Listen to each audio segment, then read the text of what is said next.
Hey guys, not driving. Uh, just wanted to comment on the overwhelming internet concern before I talk about something that I received as a message. Um, so my wife was recording me when I was talking last time, and a lot of you got concerned that I'm looking into the camera while driving on the highway, which I wasn't.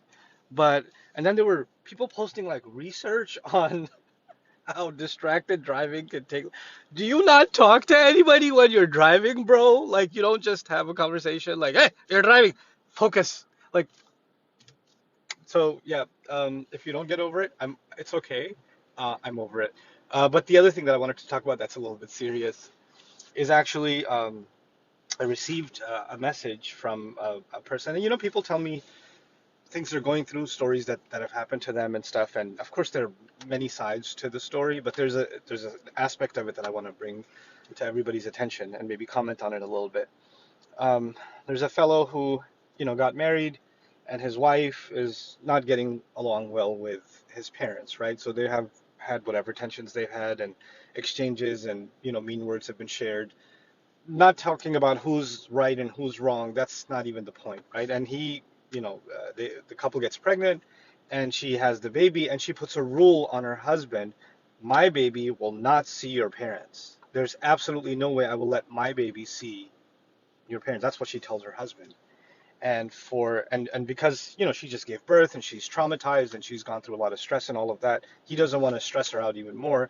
So he listens to her, and for 4 months or more, they don't see the baby. The grandparents, that's their first grandchild, by the way, they don't see their baby, their grandchild. And they see him for the first time after 4 months.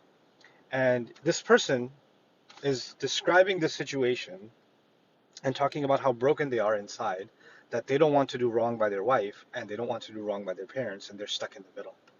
And what I wanted to say, just from like, forget about, let's acknowledge the psychological side of this for a moment. It could be that this woman is traumatized by something they said or did, and she feels really oppressed by them, and they're the worst creatures Allah has created under the sun, and they have done her wrong beyond imagination. Let's just assume that that is the case, right? And she wants nothing to do with them. Technically, if someone's oppressed you, you have a right to say, "I want nothing to do with you." And your husband is supposed to be your shield. So if you're a guy listening to this and you're married and your wife feels that she's oppressed by your parents, you're supposed to be the best to your parents, but you don't have to throw your wife in front of them and create more conflict and all of that. You're supposed to, be the source of justice in that situation. That's fine. But at the end of the day, we families come together because the entire notion is humanity is more harmony is created through the institution of marriage, and people are supposed to find love and mutual respect. In Islam, we're even supposed to respect strangers. We're supposed to have the best relationship we can have with with neighbors, with والجانب بالجنب وابن السبيل. Like somebody who's on your Quran talks about somebody who's traveling alongside you, you should be the best to them. Have ihsan towards them. And here we have situations where families are at each other's throats, right? But I will say one thing. I don't care how much I hate someone. It doesn't matter how much I hate them. I am still Allah's slave, and the child that I have is still Allah's slave. And that child has a blood relationship with his or her grandparents. And I, as Allah's slave, cannot cut that relationship because it's not a relationship I created. I don't own my child. No mother owns her child. No father owns their child. That is a gift Allah gave you, and that child has independent rights as a slave of Allah. And you don't get to cut their connection to their grandparents because you hate your in-laws. You don't get, and if you're doing that, then watch out, because Allah talks about people وَيَقْطَعُونَ مَا أَمَرَ اللَّهُ بِهِ أَن يُوصَلَ وَيُفْسِدُونَ فِي الْأَرْضِ. They cut what Allah has commanded to keep joined, and in doing so, they create corruption in the land. They create fasad. They create, evil in the land. And Allah is connecting this idea of cutting families apart. It doesn't just limit itself to family conflict. It creates chaos in society, broken people. Allah even says in Surah An-Nisa, He says, وَاتَّقُوا اللَّهَ الَّذِي تَسَاءَلُونَ بِهِ وَالْأَرْحَامِ. Have taqwa of Allah in whose name you ask each other for things, and be mindful of the relationships of the womb. Yet for Allah's sake, like you call on Allah for asking for things, and that same Allah who said, have taqwa of me, said, have taqwa of the relationships that are created by blood. And a relationship between a child and his or her grandparents is a relationship of blood. You don't get to cut it. You don't get to say, I'm really mad at them, and therefore my kids will have nothing to do with this one or that one, because those are not your relationships to cut to begin with. They're not. You can seek justice for what happened to you, but you cannot use your children as a pawn, as a means of torture, as a means of asserting your authority, and act like they are your property. You, no man should do this, no woman should do this. We should be mindful of Allah, and whatever conflict you do have, resolve it in a healthy way. But don't trample on what Allah has mandated and outstep your position as a slave of Allah. Maybe nobody can question you. And by the way, now I'm going to talk for a second to the husband. If your wife is doing that, right? First of all, I feel sorry that you're in that position, because you have to be catering to her emotions, and you have to be sensitive to how she feels. And she's telling you her side of the story. When you go to your parents, they're telling you their side of the story, and you're in the middle. Like, if I just try to reason with them, if I try to reason with my mom or my dad, immediately they, right? And if I even try to reason with my wife just a little bit and say, hey, maybe you're being a little bit overreactionary, or maybe there's something that we should reconsider. Oh, you're always going to take your parents. I knew it. I should have known, right? So you're just going to get slammed on both sides because you're trying to be a person of reason. And so one of the quickest things you might do is, you know what, let me just avoid all this drama. I'm just going to give her whatever she wants, and, not draw any boundaries, not talk about reason, because I can't deal with these explosions in my life. I got too many other stresses. I got work, I got bills, I got, old and sick parents. I got so many other responsibilities. So I don't want any more drama in my life. So I'm just going to just let them do whatever they're doing. Just leave me out of it. And you leaving yourself out of it, your thinking is going to create less stress in your life.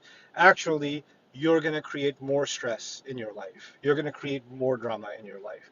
Sometimes putting your foot down and saying, I love you, I respect you, I will always protect you, but those children deserve to see their grandparents. And that's not going to change.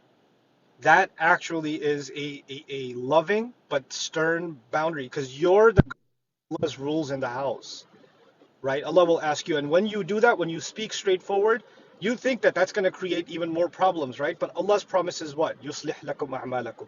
Say the right thing, Allah will fix your situation.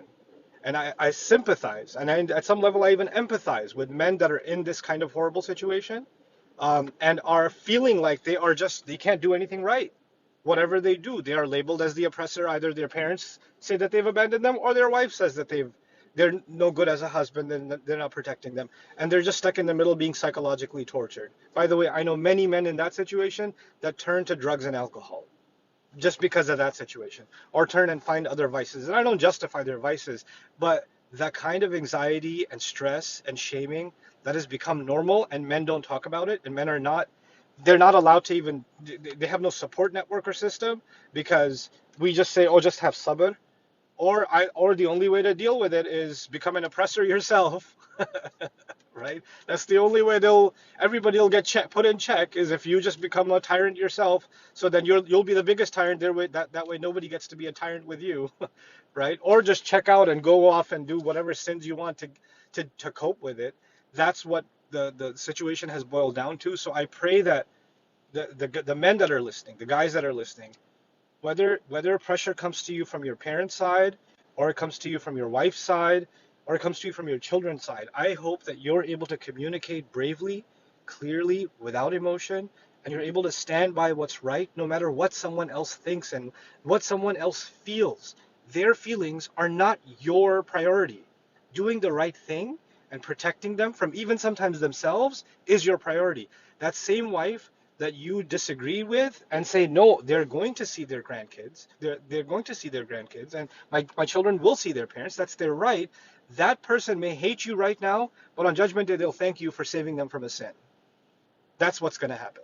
So we have to take a step back, look at that situation, and really, honestly, just become brave and find the right kind of support network to be able to, cope with these kinds of situations. One of the hopes I have in the future is actually for Muslim men in particular to have a space where they can discuss these things with each other, where they can find support with each other, because just like every human being needs emotional, psychological support, I recognize there's actually a huge gap for Muslim men to get the right kind of support that they need in the kinds of stresses and anxieties that they're going through in life, juggling all of the responsibilities, all of the pressures, and all kinds of expectations that are coming at them from every direction. So my du'as are with you, and I pray that you're able to navigate, crises in the family and other situations like it, and may Allah protect you all from fitna. Thanks a lot for listening. And yeah, I wasn't driving. I'm parked, by the way.